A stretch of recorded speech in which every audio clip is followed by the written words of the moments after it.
Hello, my name is Gary Gagner. I'm going to be going over the upper muscles of the body, as well as the origin, insertion, innervation, and movements of those muscles. So the first muscle we have is the deltoid of the shoulder. So in this way. This is the deltoid. The origin, the lateral third of the clavicle here, the acromion process, and the spine of the scapula. The insertion point at the lower end, which is the deltoid tuberosity of the humerus. And then for innervation, it is innervated by the axillary nerve C5 to C6. And then the movements, if you could rotate back this way, we have flexion of the shoulder, medial rotation, abduction of the shoulder,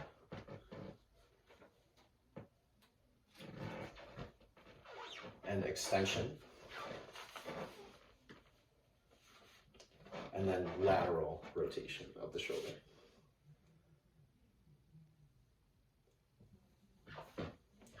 And then for the next muscle, we have the infraspinatus. And the origin is, well, first let's identify the muscle here. This is the infraspinatus. And then the origin is the infraspinous fossa of the scapula and deep fascia, which is at the lower end here. And then the insertion point of this infraspinatus is the middle facet on the greater tubercle of the humerus, which is at the upper end here. And then that is innervated by the suprascapular nerve C5 to C6. And then for the movements, lateral rotation of the arm of the shoulder, like this, or like this. For the next muscle, we're going to do the teres minor, adjacent to the scapula here. The origin is the lateral border of the scapula, which is the lower end here. And the insertion point is the inferior facet on the greater tubercle at the upper portion here. That's innervated by the axillary nerve C5 to C6. And for the movements, we have lateral rotation of the arm of the shoulder, like this. And the next muscle we're going to do is the latissimus dorsi. So if you could spin around to the back, all the way. We have the latissimus dorsi here.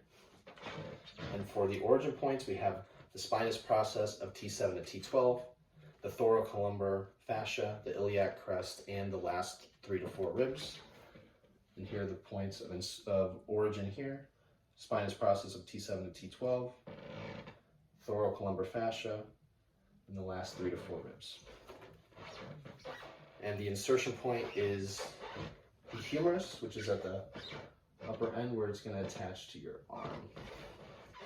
And it's innervated by the thoracodorsal nerve at C6 to C8. And for movements, we have extension, adduction, like this, and then medial rotation, if you can spin around, like this. For the next muscle, we're going to do the teres major. We have next to the scapula over here. So the origin of that is the posterior surface of the inferior angle of the scapula, which is at the lower portion here. And then for the insertion point, we have the medial lip of the intertubercular groove of the humerus, which is higher on the muscle where it attaches to the humerus.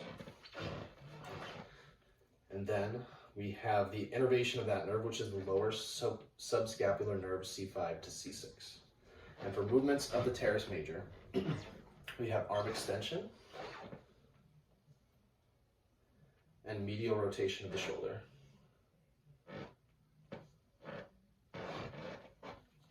The next muscle we're going to do is the supraspinatus. So we have the supraspinatus here. The insertion point is at the higher end, which is the superior facet on the greater tubercle of the humerus. And then the origin point is at the lower portion here, which is the supraspinous fossa of the scapula and deep fascia. And for innervation of that muscle, we have the suprascapular nerve C5 to C6. The next muscle we're going to do is the subscapularis.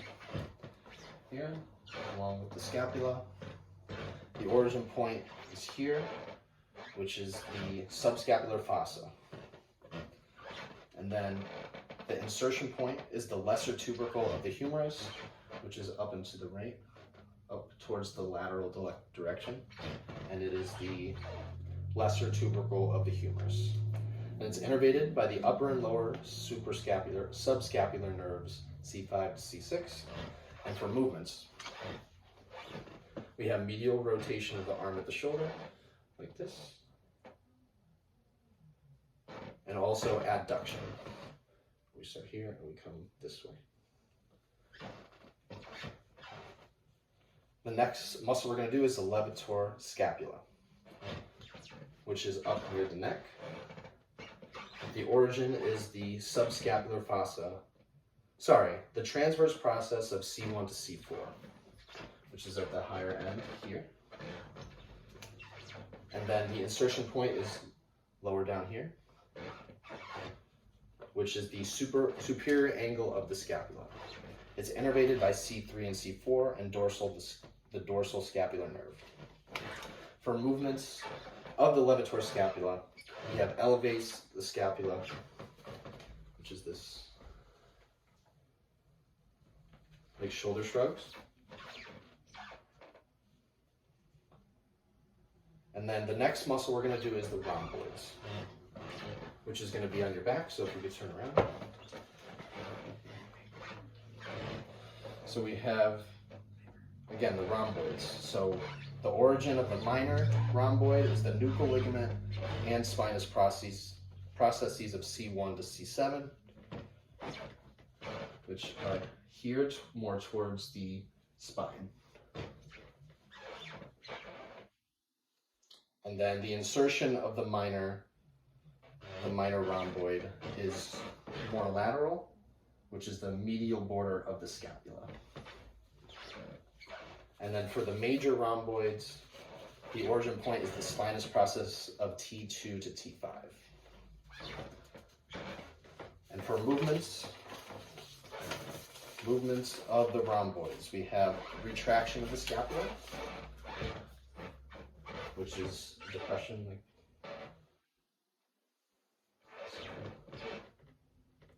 where they come this way.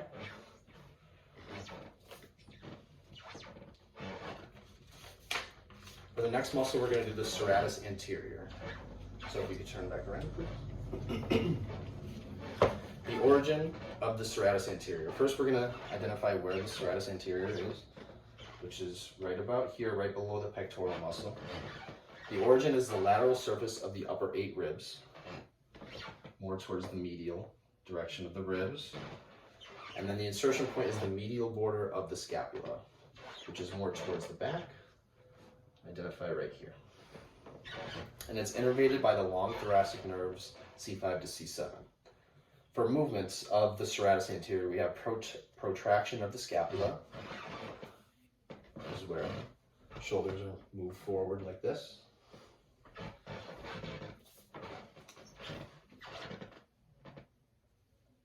Then the next muscle we're going to do is the biceps brachii of the arm. The origin point of the short head is the apex of the coracoid process of the scapula. And then the long head origin is the supraglenoid tubercle of the scapula.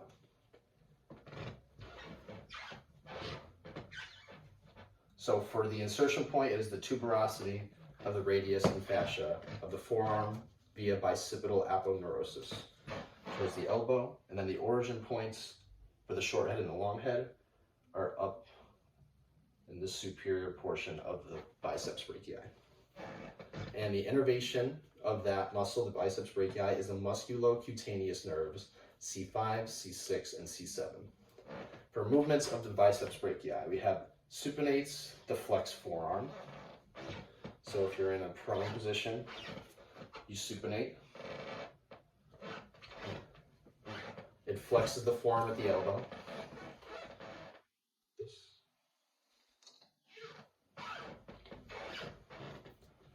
And then for the next muscle, we're going to do the triceps. So if you could turn around, the triceps right here.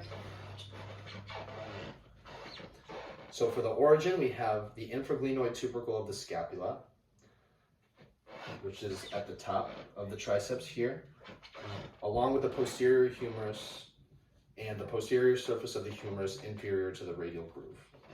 The insertion point down near the bottom is the proximal end of the olecranon of ulna and fascia of the forearm. Fascia of the forearm being in the middle of the triceps, and the proximal end of the olecranon being towards the elbow. And for innervation of that muscle, we have the radial nerves C6, C7, and C8. For movements of the triceps, we have extension of the forearm. If you could turn around, please. Thank you. Extension of the forearm. Extension, like this. And then adduction, which would be like this. For the next muscle, we're going to do the pectoralis minor. And the origin, first, let's look at the pectoralis minor. It's here. The pectoralis major is the bigger muscle here, and above that is the smaller muscle, the pectoralis minor. The origin is the 3rd to 5th ribs. And the insertion point is the coracoid process of the scapula. The innervation point is the medial pectoral nerve C8 to T1. And let's go over the movements. It depresses the scapula and stabilizes it. So when you're in an upper position, and then depression, shoulders go downward. The opposite of a shoulder shrug. And then so the next muscle, we're going to do the pectoralis major, so the bigger muscle of the pectoralis. And the origin is the medial half of the clavicle, which would be up here towards the upper half. And the sternum, superior 7 costal cartilages, aponeurosis of external and abdominal oblique. And then the insertion point is the intertubercular groove of the humerus, which is towards the midline more, up near the top of the pectoralis major. And it is innervated by the lateral and medial pectoral nerves. For movements of the pectoralis major, we have flexion, the arm, adduction, which is adduction, medial rotating the arm to the shoulder, like this, and extension of the flexed forearm, like this.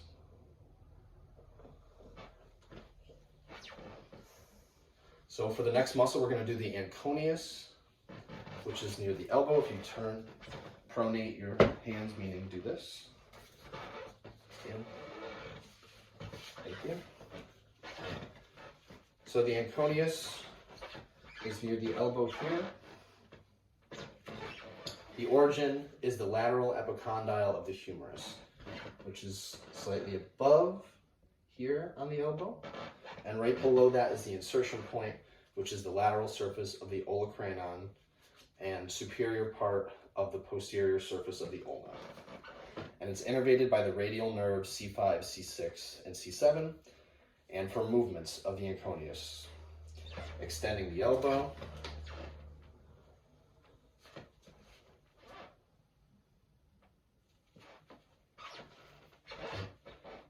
and an adduction of the ulna during pronation.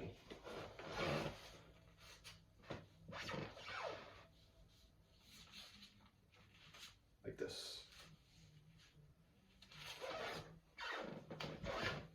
And for the next muscle, we're going to do the brachioradialis, which is down below the biceps brachii towards the elbow. And the origin point is the proximal 2/3 of the lateral supracondylar ridge of the humerus, which is on the upper part of the muscle. And then for the insertion point, we have the lateral surface of the distal end of the radius, which is below that, more distally on the arm. And then for innervation, we have the radial nerve C5 to C6. And for The movements, we have flexes forearm at the elbow. So if you can turn your hands back this way, like this.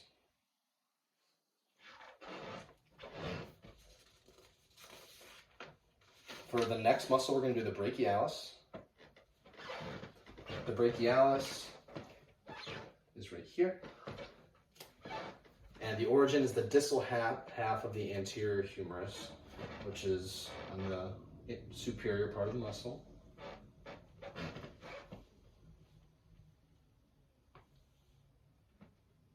And then the insertion point is the coronoid process and tuberosity of the ulna, which is closer to the elbow on the distal part of that muscle. And the innervation point is the musculocutaneous nerve C5, C6, and C7. And for the movements, we have flexes forearm at the elbow in any position. For example, this.